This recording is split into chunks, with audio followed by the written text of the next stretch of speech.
Okay, Princess and I are going to talk about the issue of dealing with a trans person as two people. And I know that lots of women deal with their partner as being the female person and the male person, and that the two have different names. And that's quite common, I think, within the trans community. So it's a question that I get asked a lot, of do I see Princess as two different people? Which I don't at all. And I think I'm quite unique in that, after having had lots of conversations with women in trans relationships.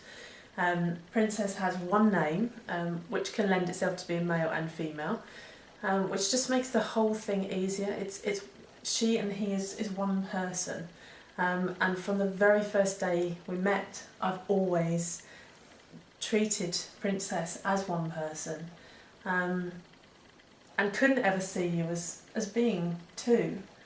You're one whole, and like everybody, like all of us, we have all different aspects and facets to our personality. So no, I don't deal with you as two people.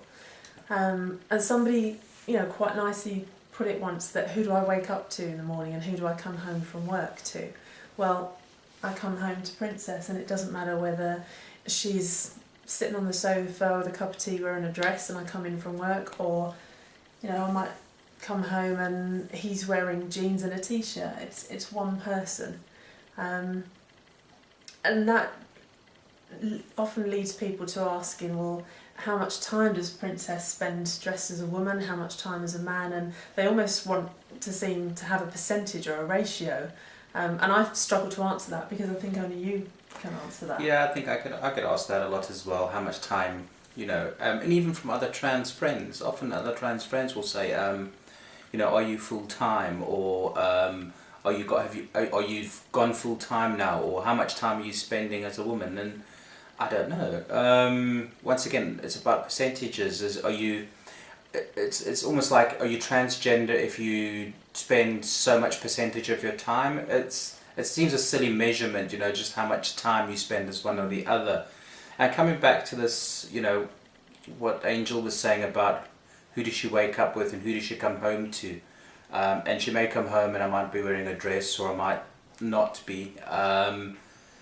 And the point is that I don't have to think about it. It's not like I have to think about, I must be like this, or I must look like that, or I can't do this, but I can do that.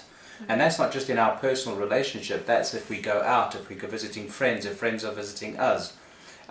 There's never a question of, I don't think you should dress like a girl today, or no, I don't think you should go there as a man, you should only be presenting as a woman.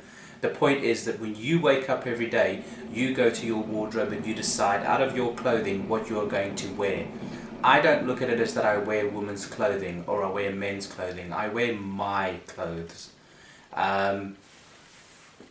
And I dress the way I feel that morning, and how I wake up that morning, how I feel like getting dressed, just like everybody else does. So it's hard to say this, putting percentages and numbers on it and sort of delineating two separate people, two separate personalities. I am who I am. Yes, I used to have very much two separate personalities when I was in the closet, because this side of me was all completely hidden away.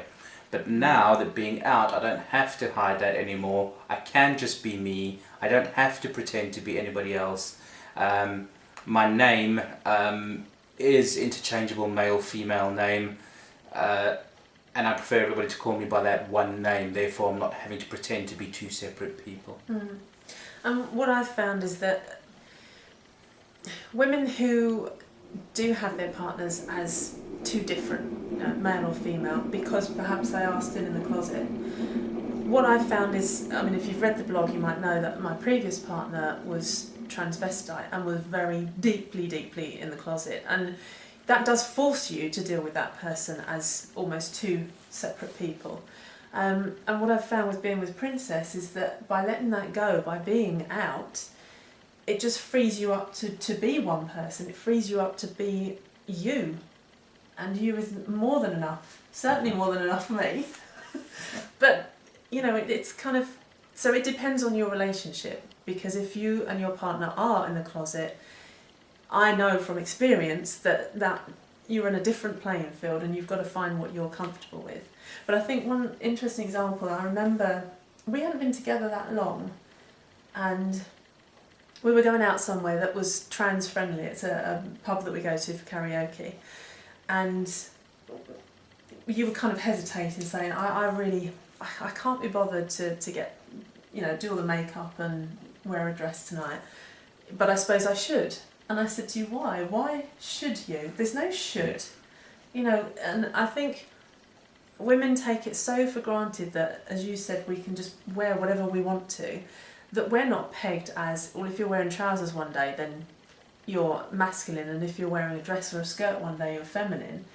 And I don't know, call me maverick, but I'd love to see one day that men and trans people can just go out and wear what they want and it's accepted. Probably won't happen in, I don't think, our lifetimes, but that's my view on it. I feel that strongly about it. But I do have to come back and acknowledge and recognise that if you're a partnership in the closet, it's very different. Us being as free, well, maybe you being as free, perhaps more than me, free as you are, does allow both of us to be free and just relaxed about who both of us are.